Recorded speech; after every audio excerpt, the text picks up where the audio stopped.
All right. Hello, everybody. It's good to have you here with us tonight. I believe we're live streaming. Of course, I think my screen tells me we are.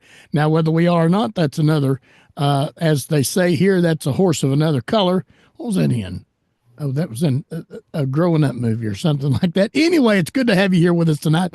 Those of you listening through Power of Faith Radio, it is so good to have you here with us tonight. We thank you so much for coming and spending this time with us. Those of you that are watching maybe in the YouTube, we thank you so much. You can come on over to our Zoom room.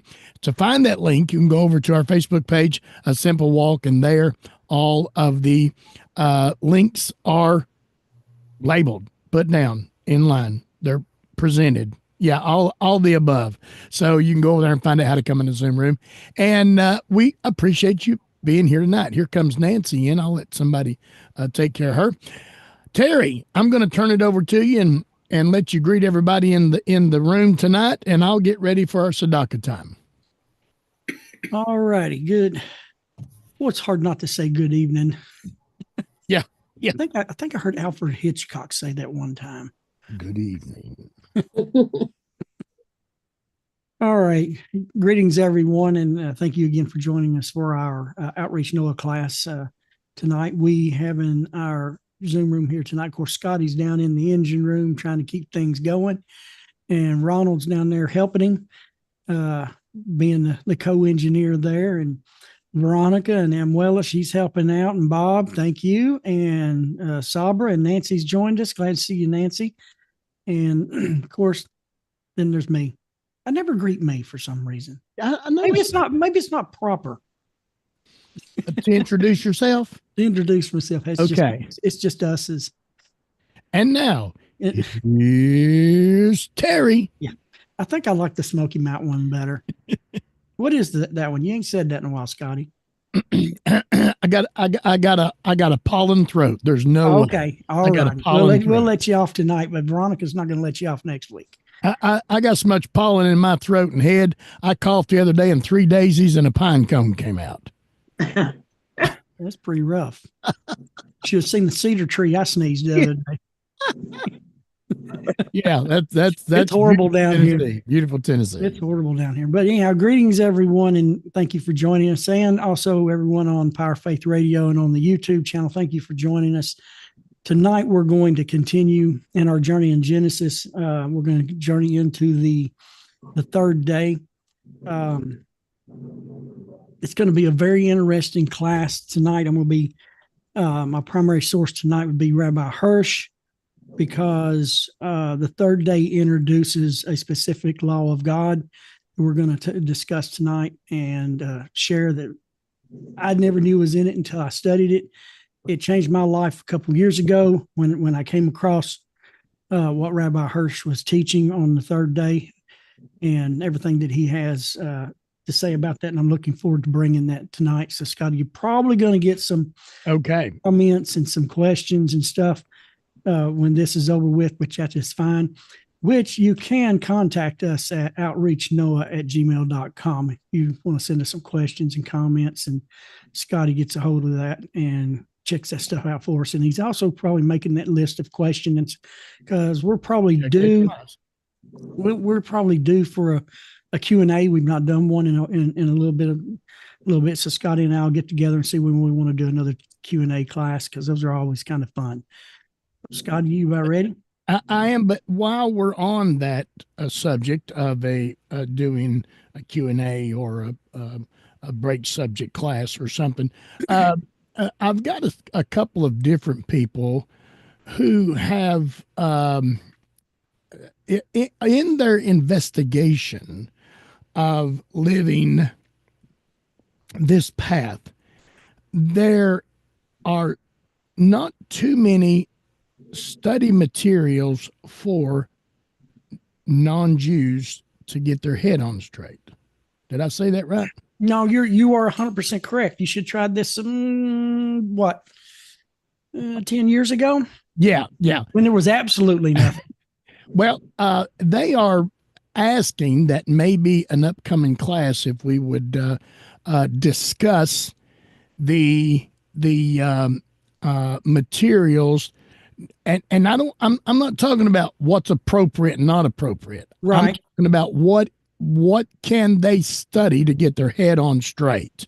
Okay. That'd be That's good. all I'm talking about. And something for folks like that to keep in prayer is I am working on a book in that area. I'm in the research phase. I've been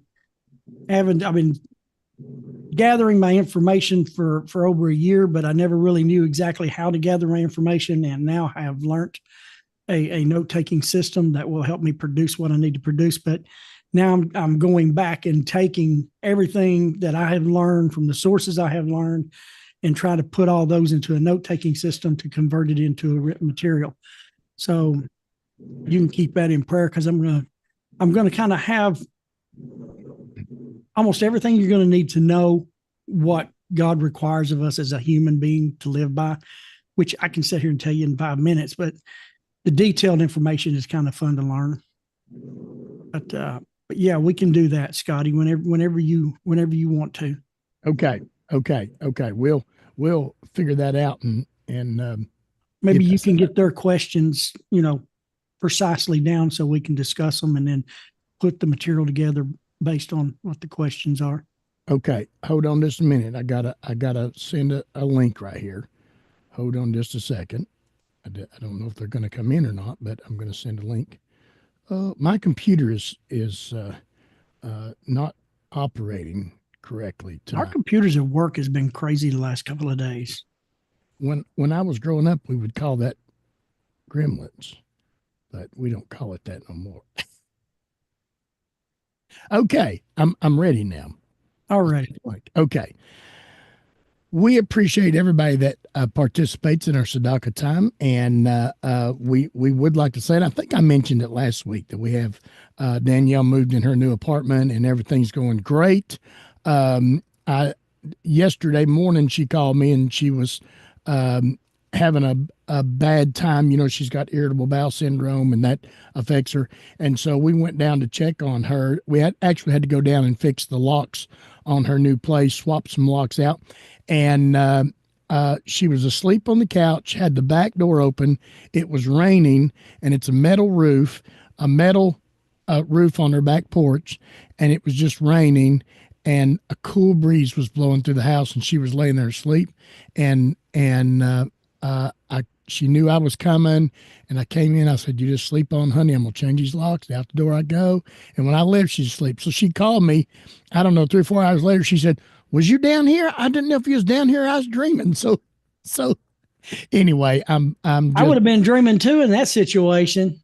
Metal roof, rain, and a cool oh, mountain breeze. it was wonderful. She's met her neighbors. Neighbors are very helpful and everything. So anyway, we're thankful for that. So we're going to get right into our Sadaka time tonight. As always, we give Sadaka for Terry and I's main teacher, Pesach and Shira Sherbo. And then also we have Christina Hall. I still have her on our Sadaka list. Has anybody kept up? She's about through with her treatments, isn't she? Does anybody know what I'm talking about? I haven't seen William post anything in a while. The last time I checked, I think she had a few more to go. So, but she should be about through now, but we're going to continue to have her on our list. Also, we have Harleen Houle on our list tonight. I saw her today, and she requests and thanks us for the prayers and the Sadaka. Also, we still have Pamela Steffi. Have you heard? How's Pamela doing, Veronica? Have you heard from her? Yeah, she's doing really good, and she has been officially declared healed. Okay. So yeah, so Oh, you can go great. ahead and Praise take her God. off the list. And Oh, yep, she's doing good. Thanks. all right. All right. Great. So we also still have Nadine Akins, as we just talked about, on our Sadaka list. We have William and Tina Lyons on our Sadaka list tonight, and Wendell and Mary Parsons. We've got them on our Sadaka list tonight, and Larry Beck and family. We've still got them on our Sadaka list tonight. And somebody always sends in and requests to give this for. Number one is Amuela Asher, giving it that's your dollar going in the tzedakah list, Amuela, and then also they send one in for Veronica Port and one in for Thomas Schaus. He's not here tonight. We don't know where he's at, but I On YouTube. He's is he watching on YouTube? Okay, good deal. Thank you so much, Ronald, for keeping up with that. And then also we got Chrissy Seaton. I still just got her on the list for a while. I know, Ronald, you said she's doing okay. And I did listen to her last class that was uploaded on WhatsApp, and I really enjoyed that. So did you upload that? Are you uploading those on WhatsApp? Have I what? Uploaded those MP3s on WhatsApp. No, she uploads those ones herself. Okay, good deal. I thoroughly enjoyed it. I thought she done a great job. So also we have Jessica Brandon. Did I say that right? Janice Brandon. Yes. Okay. You've seen me fix it in my mind, right? So we got her on our tzedakah list. Also, Ronald Dickman and sister. Ronald, how are you doing? And then how is your sister doing? I'm doing fine at the moment. My sister's had some good days, but then she gets some really bad days where she really just can't move around. But things are moving on and things are happening in the medical side of things. So we're hoping for some better information in the near future of what's happening. Okay. We're going to keep her on our tzedakah list. Also, we got Terry Hayes's family. Terry, I got your family in that tzedakah list tonight. And then in our blessed memory tonight, we have Robert Jennings. Robert Jennings on our blessed memory tonight. Would you help us pray? Hear our voice, Adonai, our God, Father of mercy. Have compassion on us and accept our prayers with compassion and favor. For you are a God who hears prayers and supplications. You are our King. Do not send us away empty-handed. Favor us and answer us and listen to our prayers. Amen. All right, Terry. Let's see. I'm going to put you on speaker view. I think this is going to work. So I'm going to put you on speaker view. And then we're going to do some behind the scene things. So you just go ahead and start off there, Terry. I think I can do this. Like Scotty swallowed the whole pond toads and all this week. I've been dealing with the sinuses and all of that myself. Chattanooga area, actually, I don't know, maybe about 10 years ago, there was an article in USA Today that this area of Tennessee actually sells more allergy and sinus medication than any other place in the United States. And it's mainly because the hills around Chattanooga, what we call the hills, the mountains around Chattanooga, the way the Tennessee River flows around the city, it's called the Little Grand Canyon. If you're up on Lookout Mountain or Signal Mountain and you're looking down at Chattanooga, you'll actually see it has a Grand Canyon look, except ours has got trees all over everything. And they say the way the wind blows out of the northeast up out of the Gulf up through Alabama, these mountains, because of the foliage, holds all of this pollen down. It doesn't flow out. It holds it down into the valley. And so all of us down around here running around with sniffles and itching eyes. And we do that until about June or July. And then that good, glorious humidity that Veronica got to experience a couple of years ago comes in and hangs around for about 2 or 3 months. So, all righty. Just bear with me tonight because you probably hear me clear my throat a little bit, taking a sip because, like I said, all the pollen that we've had in the air. We've had some rain. It's washed it down a little bit, but it's still kind of thick around here.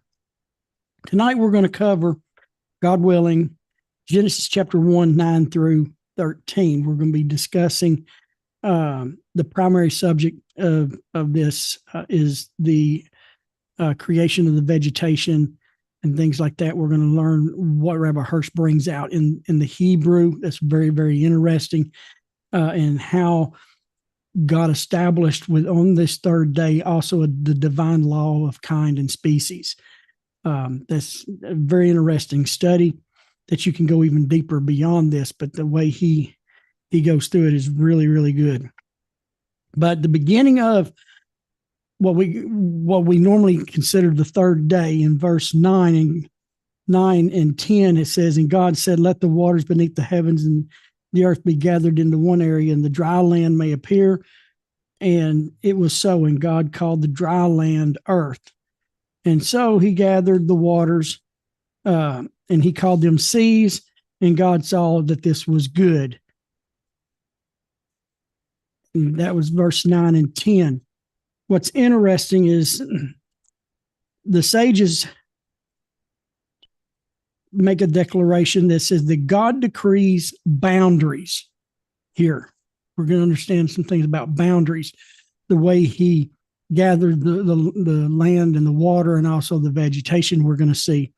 It says God decrees boundaries for the water, making the way for the development of the land and the vegetation, and ultimately then to man.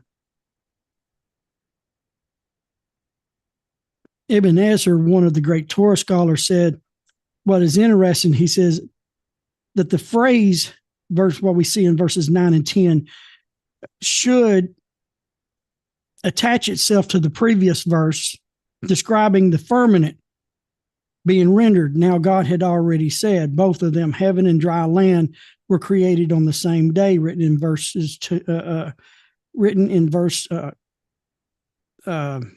chapter 2, verse 4, in the day that Hashem God had made heaven and earth. But the biblical account of the third day begins with the summary of the second day. It begins with the summary of the second day and pronounces that it was good. And the account of the third day's new creation begins with the vegetation in verse 11. And that's where we're going to pick up. And I'm going to read 11 and 12 and 13, and we're going to come back and look at this. In verse 11, and God said, let the earth sprout vegetation, herbage, yielding seed, fruit trees, yielding fruit, each after its kind, containing its own seed on the earth. And it was so, and the earth brought forth vegetation, herbage, yielding seed after its kind, and the trees yielding fruit, each containing its seed after its kind. And God saw that it was good, and there was evening, and there was morning, and there was the third day.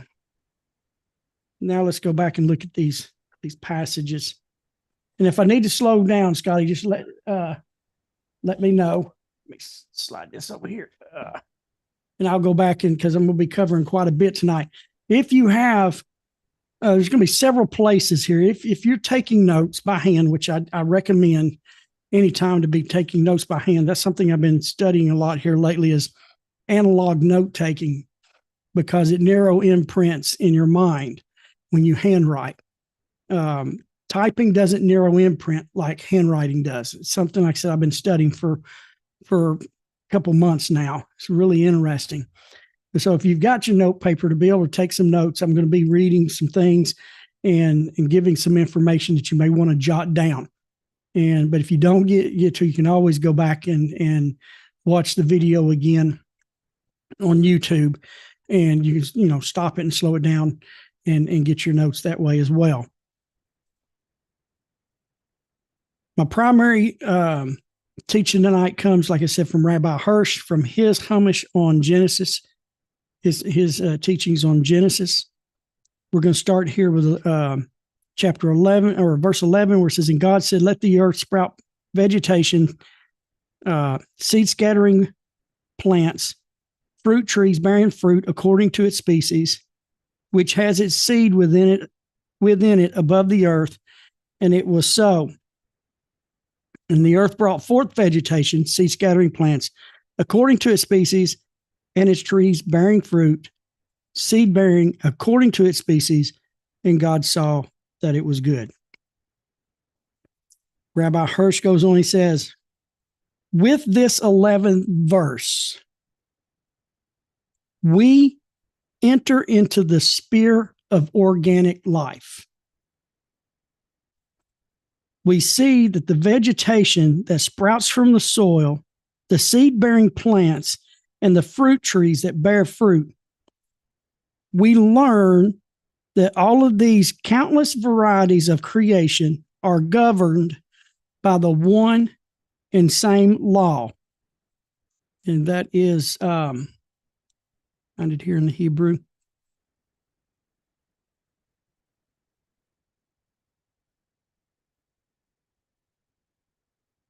Laminu, or actually Laminoi, that's our Ashkenazi. But this is the one and the same law, the law of kind, the law of species. Each of them is to work only for its own species and to develop only within the circumscribed sphere assigned to its own kind. God assigned a divine law that each species had a special, you may say DNA, had a special setup and makeup in each individual species. And therefore, the divine law of species comes from verse 11 here. He goes on, he says, by God's word, the earth sprouted vegetation. He is the one who decreed the law of kind, or the law of species, which governs every plant as regarding the material in its form. And God's word still activates, reveals itself in, and powerfully governs every plant and every seedling to this day.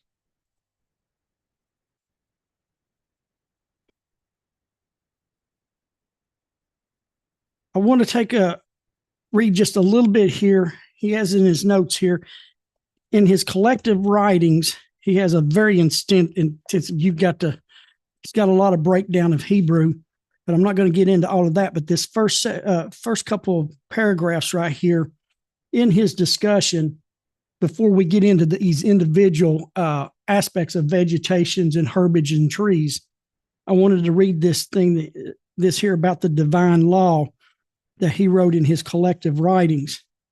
He said, the words assigned to our divine language, and he's talking about Hebrew, which it is a divine language. It's even the linguist considers it the mother tongue of all languages. And one of the primary notes of that is there are no foul or curse words within the biblical Hebrew. For you to make a foul or a curse word in biblical Hebrew, you have to mix it with another language of the nations. But in and of itself, it is a pure language. It's called Lashon Kodesh, the holy tongue.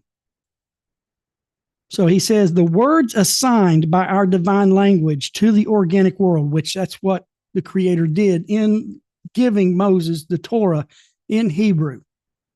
When he spoke it to Moses, it was in the Hebrew language. But he assigned the divine language to the organic world. It allows us to interpret them in their gradual development toward ever-growing autonomy within the boundaries of God's unchangeable law. Autonomy and boundary, freedom and law. These elements of the character of the plant and animal organic worlds are expressed through their names. It is not in vain that this aspect of the organic world, its independent development within the boundaries of divine law, is stressed in a linguistic fashion. It instructs man to develop freely within the confines of the law. It teaches us that the divine law did not begin with man or with Jew, man being the people of the nations, and the Jews are that one line of the house of Jacob that came from Abraham, which are the Jewish people today. It's just one line, one of the lines of the children of Abraham. became the Jewish people. And he writes, the divine law did not begin with man, and it did not begin with the Jewish nation. The divine law applies to all. Man must freely accept it in order to elevate ourselves to a higher level of freedom. We must learn to subordinate ourselves freely to the dictates of the divine law.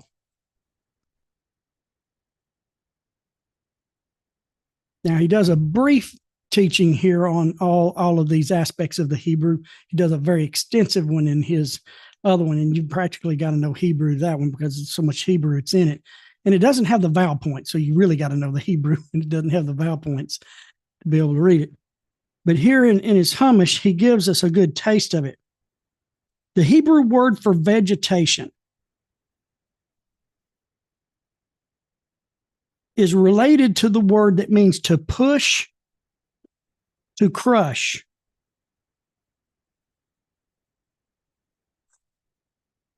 Hence, the word vegetation here, the Hebrew word vegetation, in Aramaic means a door. Denotes the whole gamut of plants that burst forth from the thick of the earth. In particular, this Hebrew word denotes the lower stage of the cryptogamy, the ferns, the mosses, the algae, the lichens, the fungi, and other vegetation of its sort, which do not bear seed. So this first word in this passage denotes the creation of all the lower vegetative states, as he was saying, the ferns and the mosses, the algae and the fungi. So this is the first part of this passage, dealing with that. The next word is translated in English as herbage. It relates to leave alone, to make independent, to strengthen, attain certain amounts of independence. It is an annual plant, and its whole aim is to scatter seed. And after forming seed, it withers only to emerge again from the earth.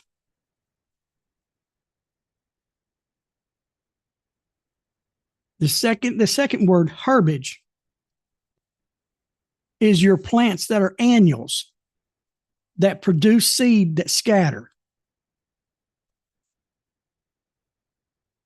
The third word, eitz, or trees, form another word that relates to meaning to press on, to hasten, on the one hand, and also to close on another. It is a perennial plant that achieves a high degree of independence and freedom from the earth. So now we see here that the herbage, the second plant, gains a certain amount of freedom, is that it bears seeds that it will scatter, it will wither, and then more of it, that plant comes through the seed. Now we have the trees, which is a higher level of freedom, which is a perennial. And it has a high degree of independence and freedom from the earth. Everything works from one aim to form it. It emerges from the earth only once. Thereafter, the tree produces fruit. Thus, a tree is to its fruit as the earth is to the lower forms of the plant life.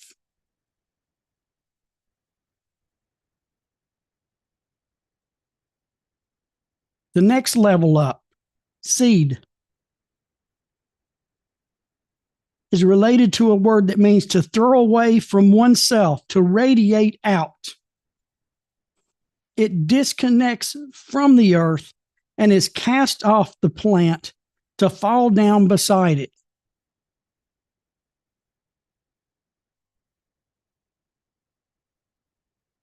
The next word is fruit, the word peri. From its root and its relation is the highest perfection of the liberated plant. The liberated planted seed. He goes on, he says, in all of these phenomena, we see that the plant developing to an ever-increasing degree of freedom. But it is a freedom without arbitrariness. All plant substances and energies operate within specific fixed limits. The form of each plant crystallizes into a specific predetermined form. The great law, which is made manifest to us in the plant world, governs everything. From the cedar to the hyssop, it rules in the minute fibers and the seedlings, even the giant trees that reach towards the skies, all pervading, all embracing. This law allows each individual plant species to develop only within its limits that it is set for it. This law, which echoes from every blade of grass as a form, as well as from the tallest cedar, proclaims according to species. Scott, anything before I go on? I know this is covering quite a bit. So what we're learning here is that when God is telling Moses this, and when he said, and let the earth spread vegetation and scattering, and he's going through all of these things, he's starting with the lowest form to the highest form of the plant life. And then we're going to learn on later on that he does the same thing with the animal life and the fish life, all the way up to the highest form of the organic world, which is mankind. And he's establishing all of these divine laws of kind, the divine law of species, before the creation of man. They're already here. Man will become subject to this because it was before us. It's how God governs the world. Rabbi Hirsch goes on with the word kind. And from its root, we get what is related to it is to allot, to apportion. To apportion. Kind, the Hebrew word for kind here, as meaning a species, is the complex of identifying traits that distinguishes one group from another. A distinguished group, if left to itself, would not unite with another group. See, these are all divine aspects of the law of kind, the law of species that the Creator has established here on the third day. The divine law of kind visibly governs the whole organic world. And it is to this law that the divine lawgiver later to Israel refers to in Leviticus 19:19. Pull that up. He spells this out in detail to Israel because they are the priestly nation. He spells this completely out. He says in Leviticus 19:19 to Israel, he says, keep my statutes. You must not mix animal species by crossbreeding. You must not sow your field with mixture of seeds. And you must not have a garment made of shatness. Mixture must not come upon you. And this is a higher level given to Israel in its understanding. But these laws of mixing also comes to us of the nations. In one of our laws, which we've learned about before, and we'll learn about even again when we go through the 7 laws again, because there's always new people coming along, and we need to continue to study these our whole life. We need to study these. But there's one of our divine laws that God gives those of us of the nations, which is called in Hebrew, ever mean high. Shall not eat meat taken from a living animal. And from that, there are sub-understandings of how we are to take care of the creation. And in the divine code, it says here, underneath the ever mean high, not to eat meat taken from a living animal, we have the prohibition against mating different species of animals, and also the prohibition of crossbreeding plants, grafting different species of fruit trees. We are given this understanding. He's given Israel a specific breakdown for them as the priest. For us, ours comes from, again, from our prohibition that God gave Noah after the flood. He gave Adam 6 and he gave Noah 1 on the permission to eat meat, that we shall not eat meat taken from a living animal. The animal has to be dead. But the sages of Israel, in their wisdom and their knowledge, we learn the subcategories of that is that we have a responsibility on taking care of God's creation. And part of this taking care is the prohibition of mating different species of animals and crossbreeding different plants. And we get this also from what we're reading here in verse 11 and 12 of Genesis 1, that God created things to be of a certain kind. And Rabbi Hirsch goes on and says, the divine law of kind, which governs the whole organic world, animal and seed, and also eventually man, not to be mixed. He says, the divine law of kind governs the whole organic world, renders 2, different species. And the 2 species, animals and seeds, are closed one to another, and they are not to be united. It says each of these species preserves its own reproductive energies only after its kind, after its own species, and only human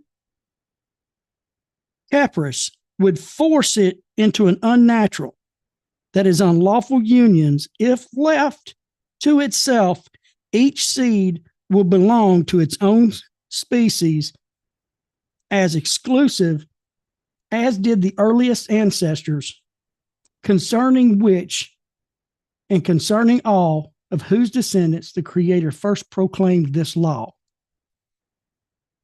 Basically saying here, if man doesn't get involved in forcing the unnatural mixing of plants and seeds and animals, left to itself would remain pure within its natural source because of the divine law that God created in it on the 3rd day. Just like these beautiful maples that I have out here in my front yard that are probably 70 plus years old. They're huge.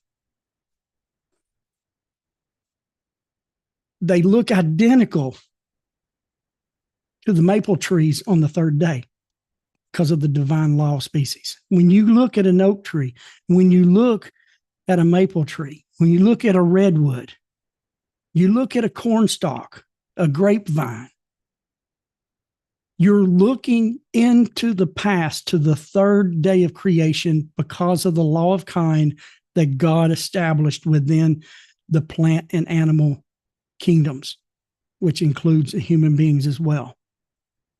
He establishes the law of kind. When man doesn't get in the mix and trying to better something that God created, which again, we'll read here about the issue of mixing and what it causes.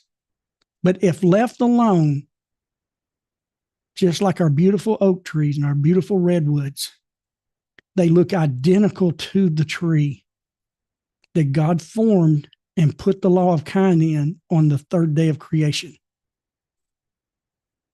That's one of the things that's beautiful about getting out in the woods and walking around or in a park somewhere and walking and looking at nature, because when you look at this, you're looking at the hand of God, what he did on the third day of creation and how he maintains his creation through his divine law to this day.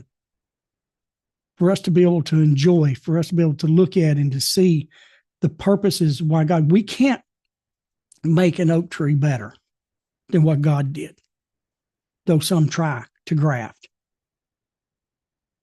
Now, grafting is not 100% wrong. If you're grafting, but in species line, apple to apple per se. But when some people try to graft a peach in an apple, that becomes forbidden because you're crossing species.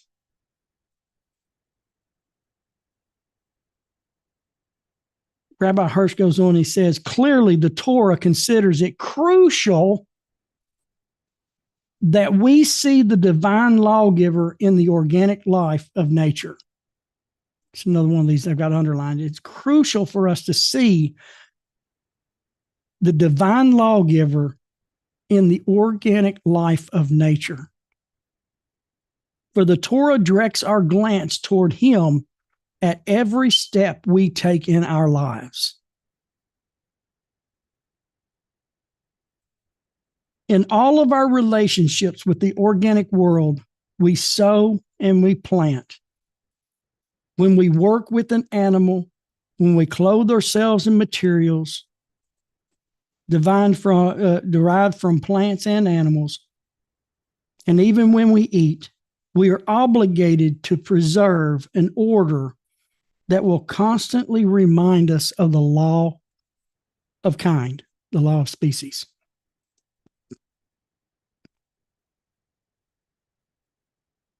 He goes on as he speaks to Israel. He says, these mitzvahs, these commands, warn us to keep this law also as regarded to our own species. To impose the law of God has given us upon our own drives and our own energies, and to realize it in all that we do and all that we refrain from doing. He goes on and says, it is true that we have certain energies and certain drives and developmental phases in common with the plant and animal world.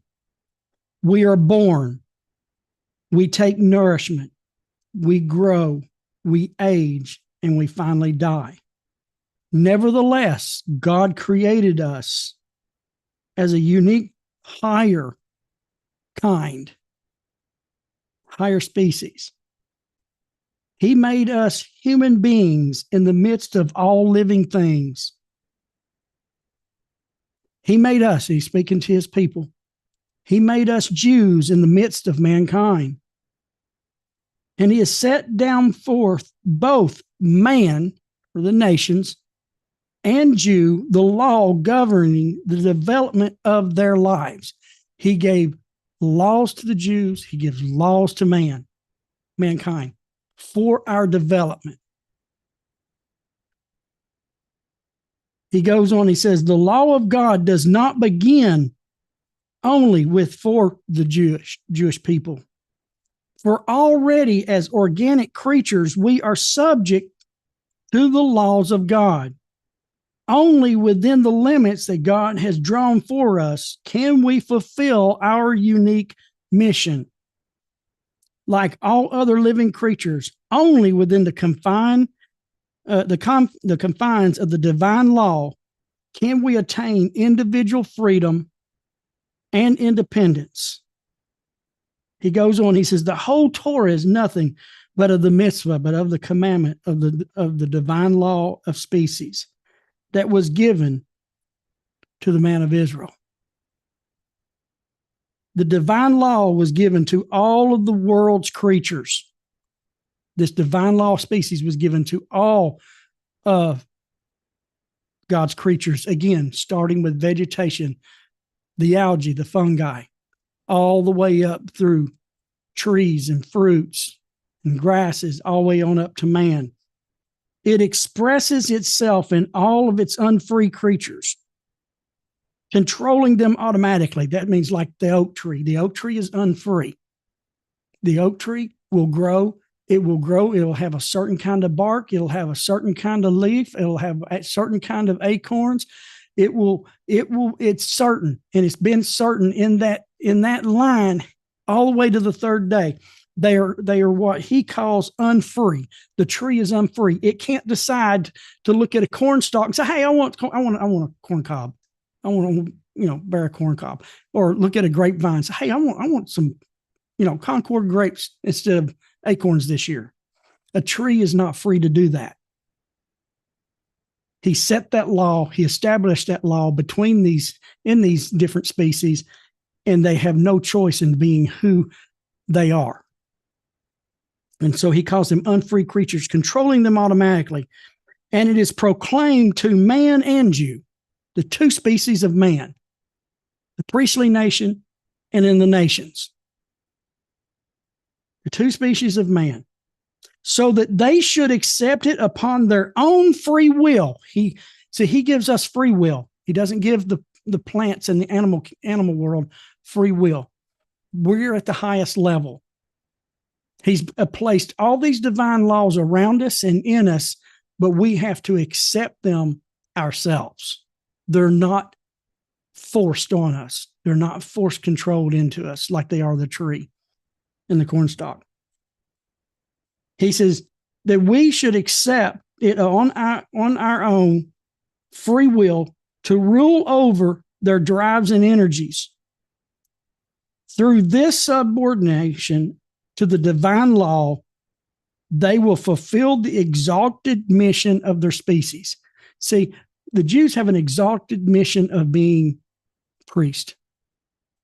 But the nations, he says, they will fulfill their exalted mission. So that's the problem with, a lot of people that are coming and learning our responsibility as human beings, in the nations, and learning to live by what God has given us. Some are running around saying this isn't enough. Wait a minute here. God says that we have an exalted mission, doing what we are told to do, or what we're supposed to do, the life we're supposed to choose of morality and ethics, following the 7 laws, prohibitions of idolatry and blasphemy, murder and theft, forbidden sexual relations, not eating meat taken from a living animal, and setting up of courts. When we choose to live by these, even the priest of Israel, it says that those are the nations who accepts this upon themselves, and they do this because this is what God wants them to do. They become like the high priest of Israel. They become the pious of the nations. And therefore, we have an exalted mission. We are not the priesthood, but we still have an exalted mission because we have a divine creator, a divine lawgiver that is giving us these things to live by. And nobody's telling anybody out there. Those are running around. And I did it at one time myself. Oh, this isn't enough. There's only but 7. No, there is only 7, but the 7 is full. They're categorical. It's a full life. It's a full life that we live, but in its exalted life. And to run around and say that this isn't enough is telling God that this is his exaltation upon our lives isn't enough. And when we learn this law of species, it will set you free in being who God made you. We're going to get into that a little bit more here.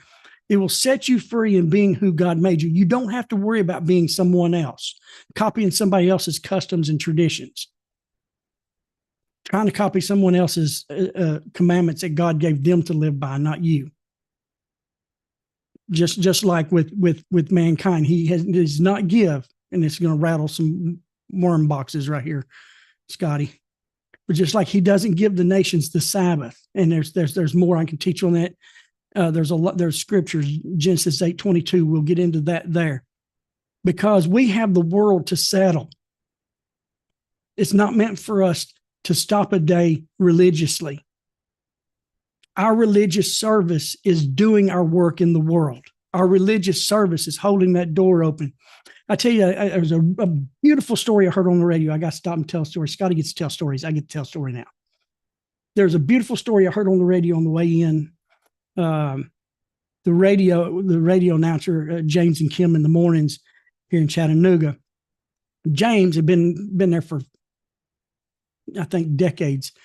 And yet his brother had never come to the radio station to be with him on the radio. So this morning he had his brother on there.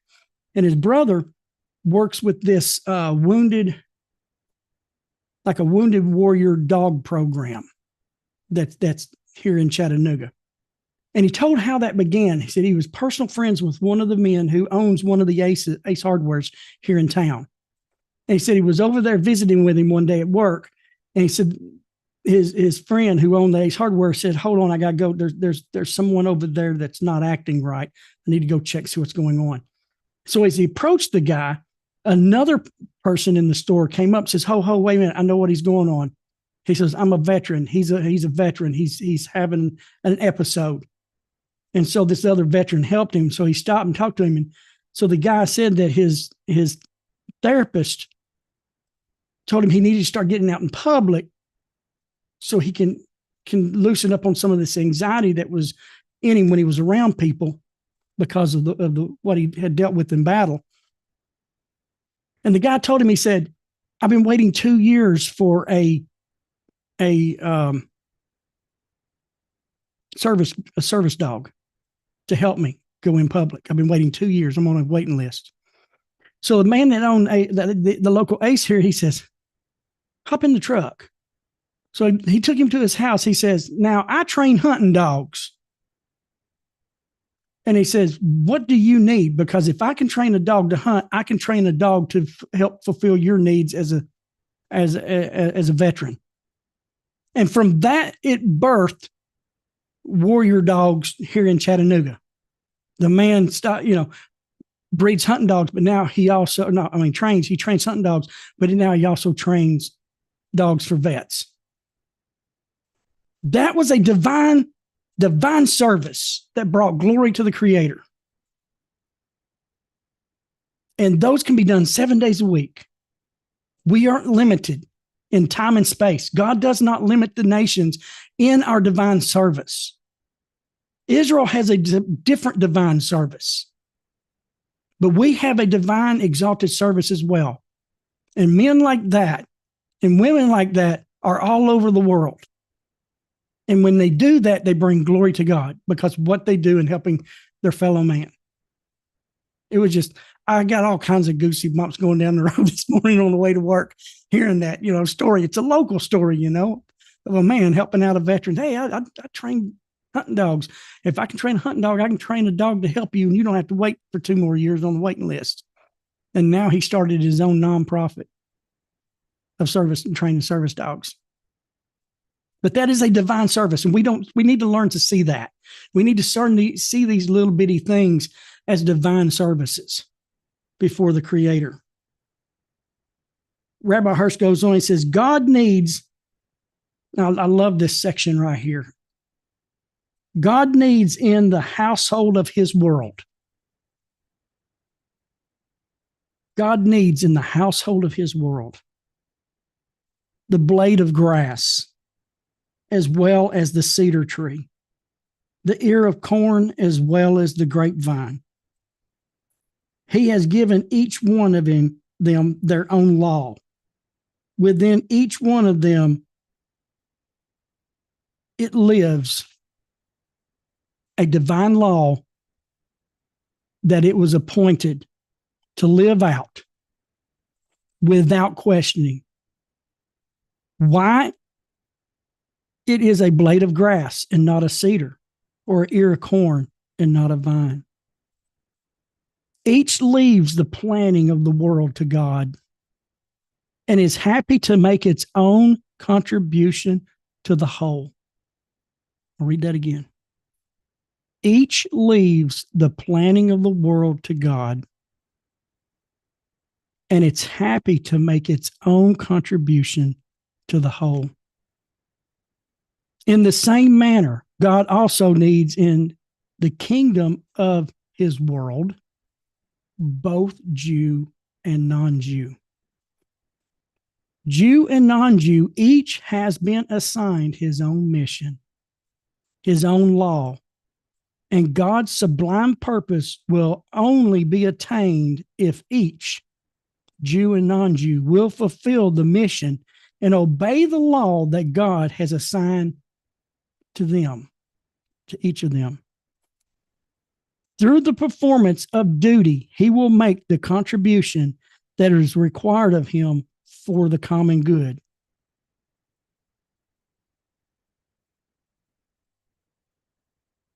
He goes on and says, the survival of the species depends on the purity of the species. The survival of the species depends on the purity of the species. Any disregard of the laws of the species brings disaster on the species. Sexual lawlessness destroys individuals and nations, whereas observance of restrictions on sexual life is fundamental for the ennoblement of the human species. The seriousness of the warning of the law of species is borne out by the sterility of hybrid animals. The seriousness of the warning of the law of species is borne out in the sterility of hybrid animals.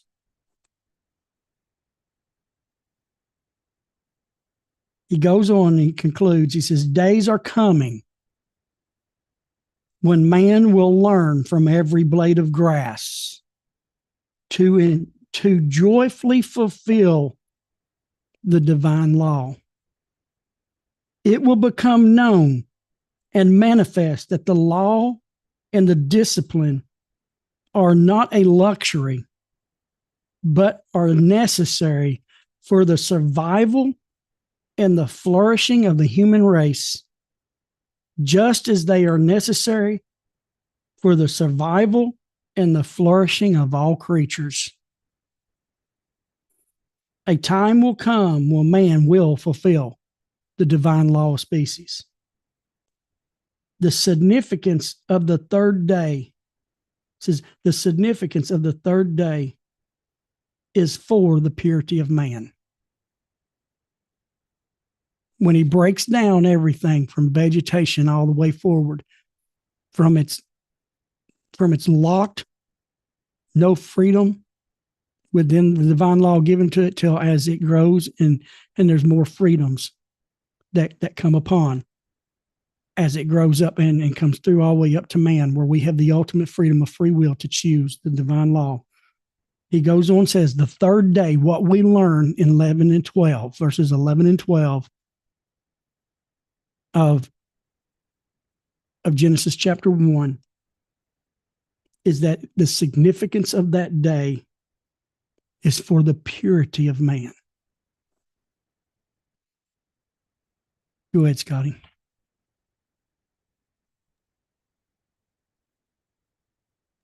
All right, Terry. So Thomas in the YouTube, I'm sure Ronald was going to ask this. You was talking about the trees, those kinds staying within their limits.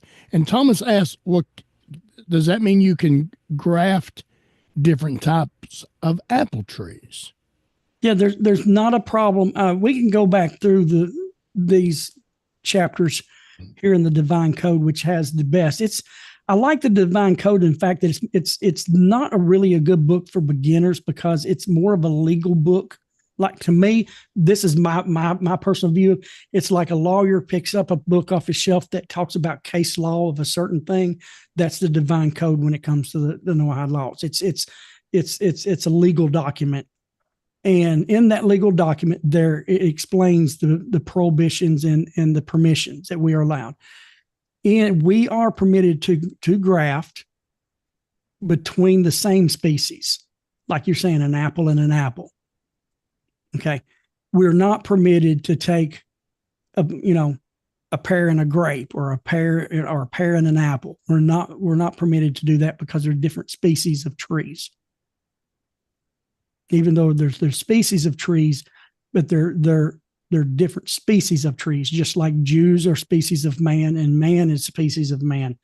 And there are laws even for breeding between those that God set up because of the certain thing that he wanted to do in that one line of Abraham. And so we learn all of that. I've heard of, I don't remember the kind, and I might get this backwards. It's just something I read years ago when I was studying this. There's a particular apple tree that's up north that grows really good, and it can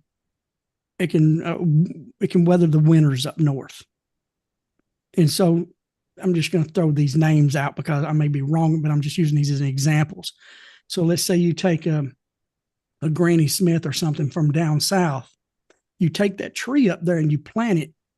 It can't live the winter. It doesn't have within itself to withstand the winter, and in the winter and the cold could kill it.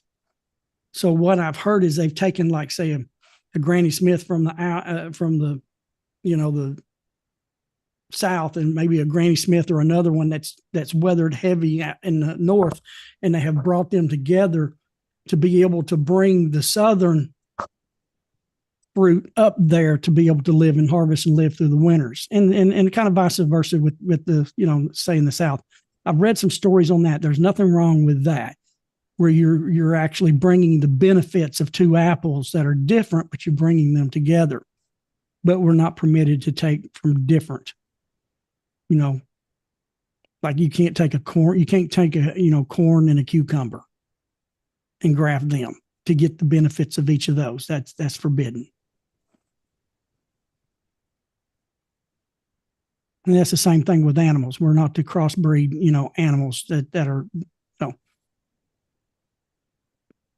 just like, you're not supposed to take a cat and a dog and try to create something that, those were some of the sins that was actually going on prior to the flood.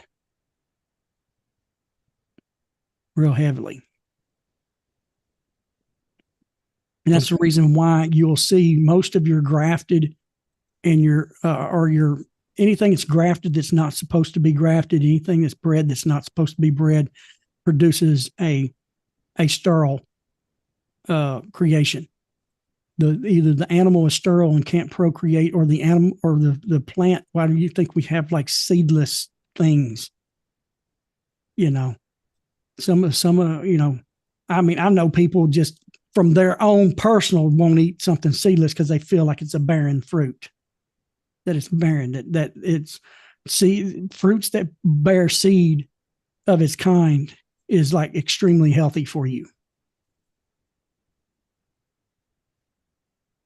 So I hope I answered Thomas's question. I think you did. Okay. Well, There is a question in the chat room. oh, Bees pollinate apples. Do they crossbreed between different kinds? No, because of the way the creator created the way the pollen is, that way they bring forth the apples.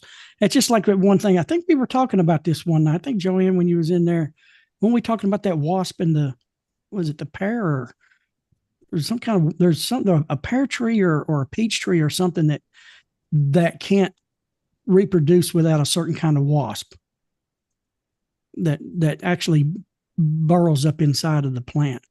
Some helps. Yeah, it seems like I remember something about it. I know like in orchids, certain orchid plants, only certain animals or bugs or whatever, insects, will go to the same orchid plant and will not visit any other kind of orchid. Right. So they keep that particular orchid in its purity. Yeah. And I wonder who set that divine law in place. I wonder. So I find this chapter, these two verses very, very interesting. Like I said, it changed my life years ago when I come across Rabbi Hirsch's teaching on this because I was going through some personal things about my walk with God and things that I thought I needed to do and who I needed to be. And when I understood that I need to be what God made me and who he made me, that when I came to that point in my life and I didn't, become a hybrid, in my faith, in my walk, I'm just going to put it that way. When I remained true and I accepted upon myself the 7 laws and the things that God expects those of us, the nations, to live by in their purity, and say, this is the purity, this is the divine law that he wants me to live by. It's like what Rabbi Hirsch talked about. There's a freedom when there's freedom when man chooses to accept the divine law upon himself that God ordained. Then there's this freedom that you walk in. It's not a restriction.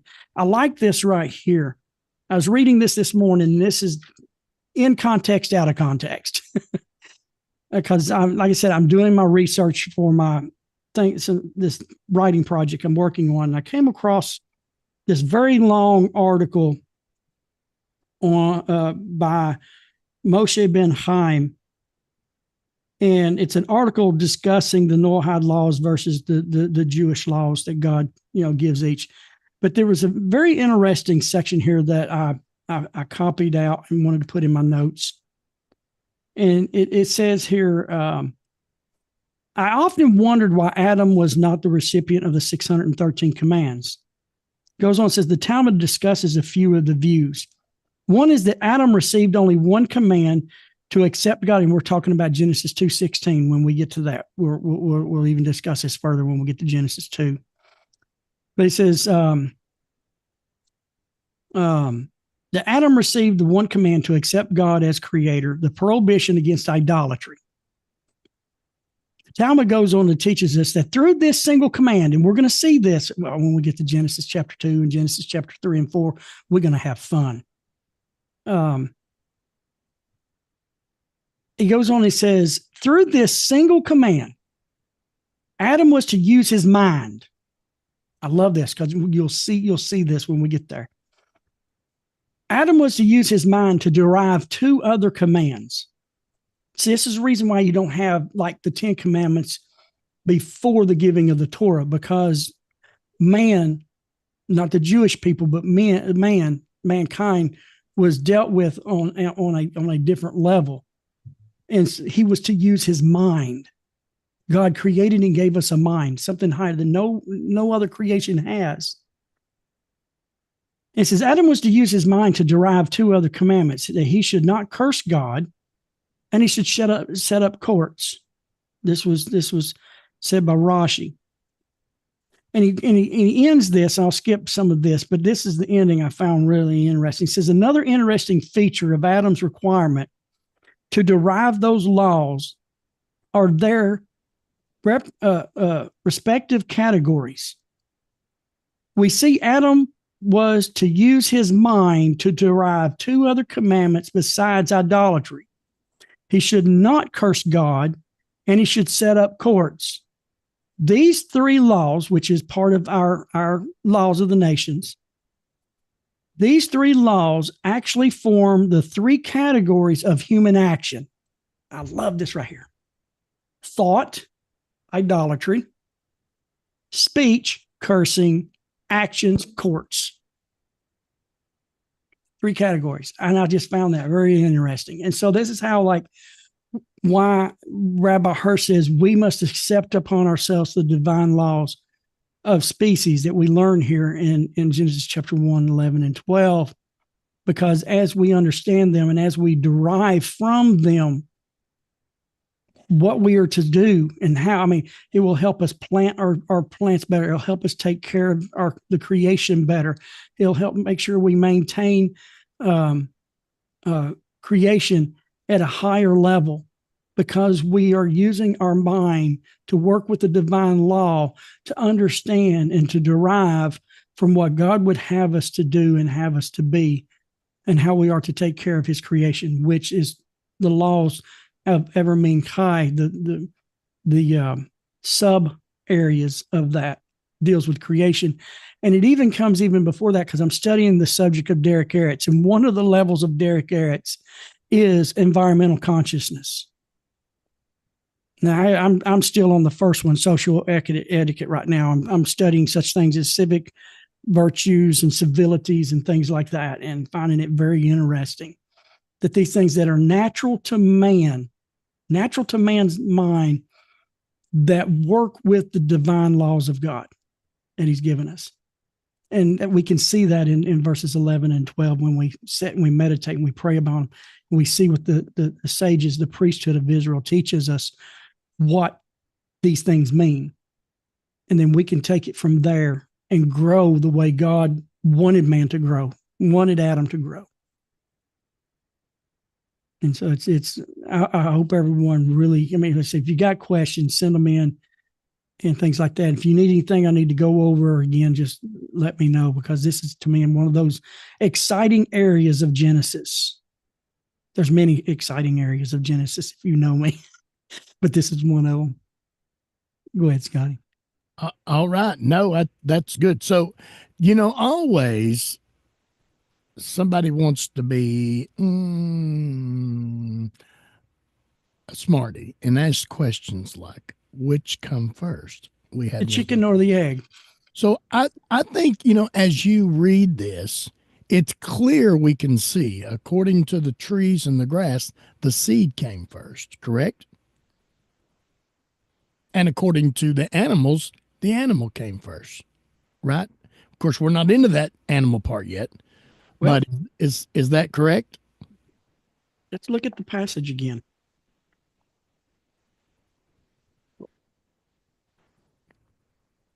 I thought I had picked up the book of Leviticus again. Let me flip back over here.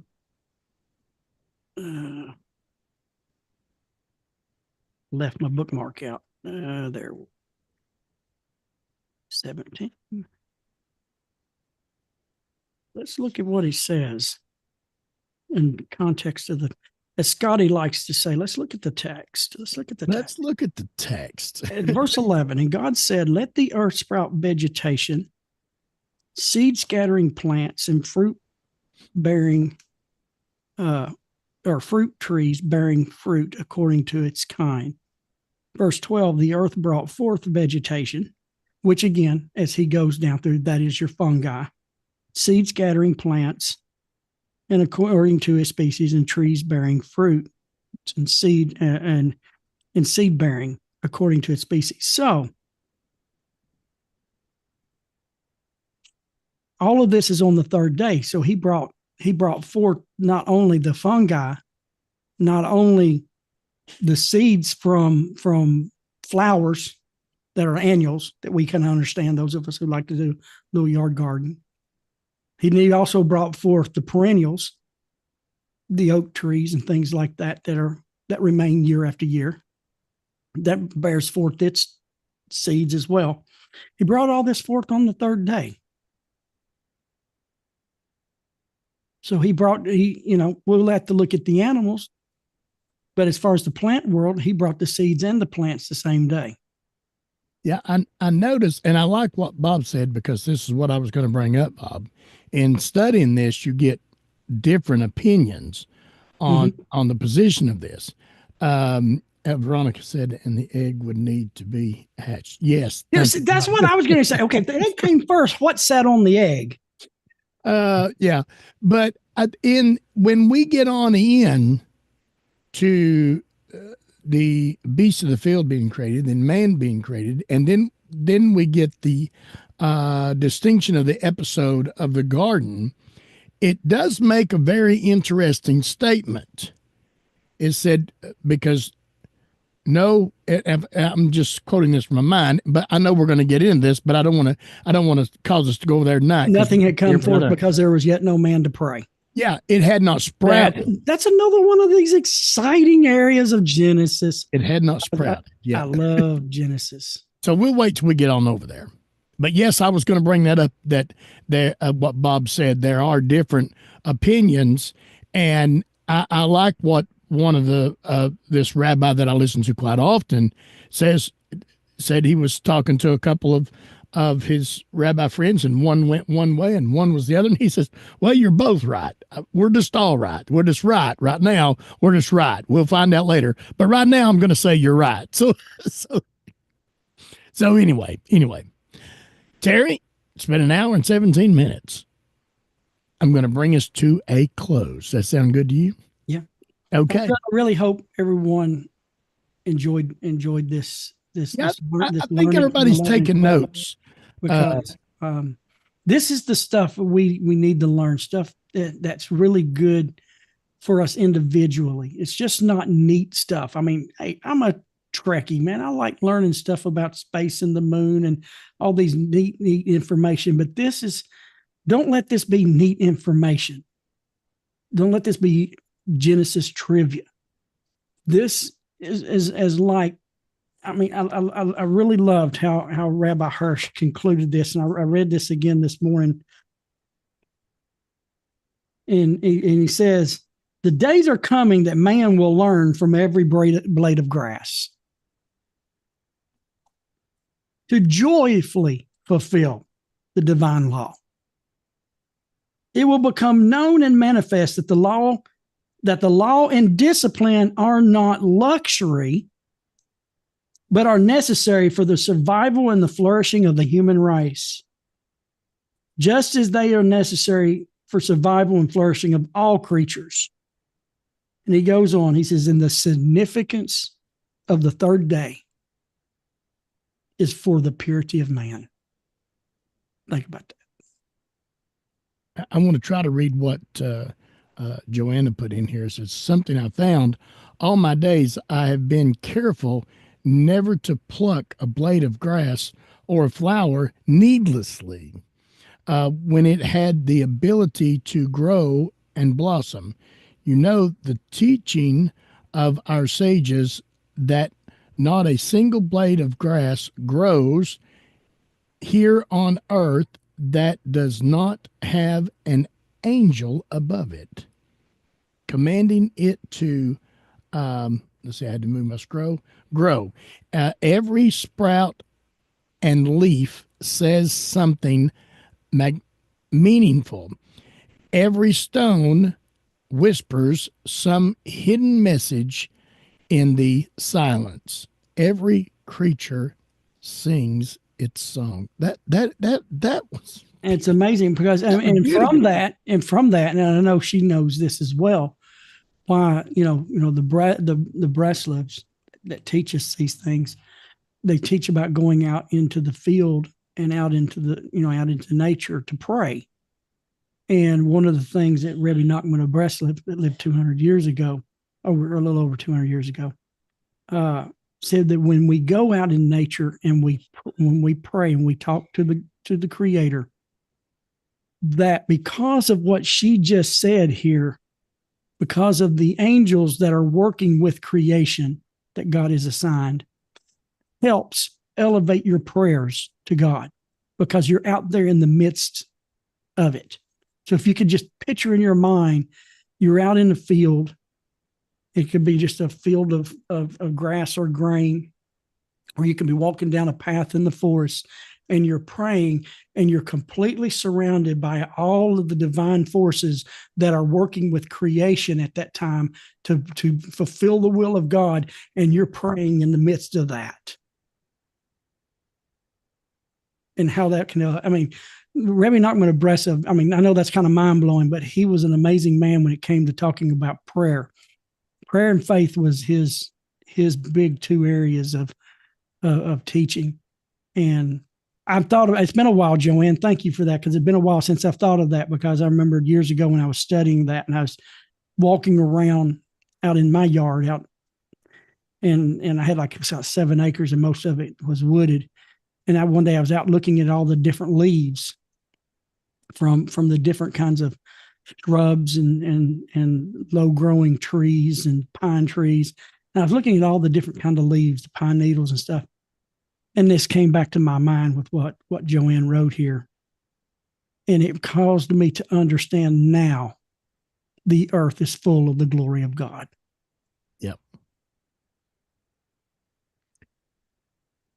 All right, Terry. On that note, I'm going to bring us to a close. We want to thank everybody who's joined us tonight on Power Faith Radio, those of you that's been watching on YouTube. And we just want to remind you while you're there on that YouTube channel, or those of you on Power Faith Radio, come on over to YouTube, subscribe to that channel, hit that notification bell that you'll be notified every time a new video goes up. You can find all the links on how to get in touch with us over on A Simple Walk Facebook page, and you can send us an email to outreachnoah@gmail.com. So there we go. Thank you, Terry, because I know that you just don't sit down and start that. You've been working on that for quite a few days, I'm sure. And so thank you so much. Everybody, we'll see you next week. Y'all